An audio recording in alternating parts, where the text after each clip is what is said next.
কোথাও বেহাল post office, কোথাও আবার ছোট এলাকায় একাধিক ডাকঘর। এইসব পোস্ট অফিসগুলো মিশিয়ে একটা পোস্ট অফিস চালু করার কাজ শুরু করেছে ভারতীয় ডাক বিভাগ। এতে রাজ্যের অনেক গ্রামের বাসিন্দা বিপাকে। তাদের অভিযোগ, দূরে পোস্ট অফিস হয়ে যাওয়ায় ভোগান্তি বাড়ছে ক্ষোভও।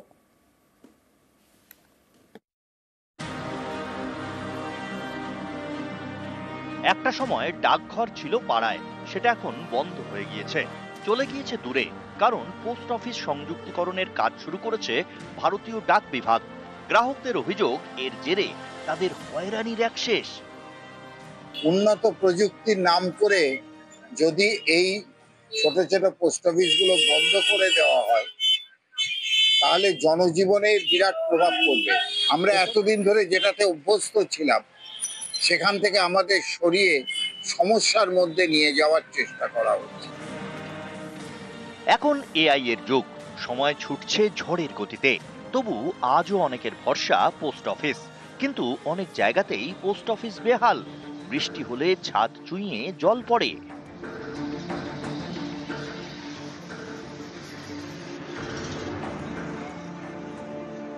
কোথাও ভাড়া বাড়িতে পোস্ট অফিস, ভাড়া নিয়ে টানাপোড়েন। এর জেরে সংস্কারের অভাবে ডাকঘরের হাল খারাপ। কোথাও আবার মাত্র 2 কিলোমিটারের মধ্যে দুটো পোস্ট অফিস।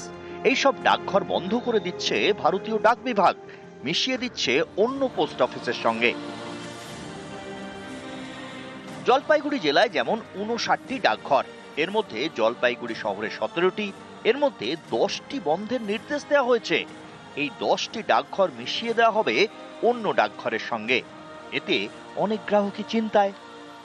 বয়স্কদের পক্ষে বিরাট একটা পেনশন আছে, তাছাড়া বিভিন্ন রকমের লেনদেন আছে। সমস্ত আমার ডিভিশনাল সুপারিনটেন্ডেন্টদেরকে বলেছি যে আপনারা বিচার দেখুন, মানে পুরোপুরি এটা বিচার করুন হচ্ছে পারফরমেন্সের ভিত্তিতে এবং তাদের ওয়ার্কলোডের ভিত্তিতে। পাশাপাশি যেগুলো আমাদের গ্রামীণ অঞ্চলের ব্রাঞ্চ পোস্ট অফিস যাতে ভালো কাজ হয়, সেগুলোকে আপগ্রেড করে সাব অফিস করারও চেষ্টা চলছে। বাঁকুড়াতেও এক ছবি। এখানেও গ্রাহকরা চিন্তায়। তাদের আশঙ্কা, পোস্ট অফিস সংযুক্তিকরণের ফলে দুর্ভোগ বাড়বে। প্রত্যেকেরই অসুবিধা, খেটেও খাওয়া মানুষ প্রত্যন্ত গ্রামে গেলে গ্রাম থেকে এসে তারা পোস্ট অফিসে পরিষেবা পাওয়া খুবই মুশকিল বর্তমান দিনে। নিউজ 18 বাংলা।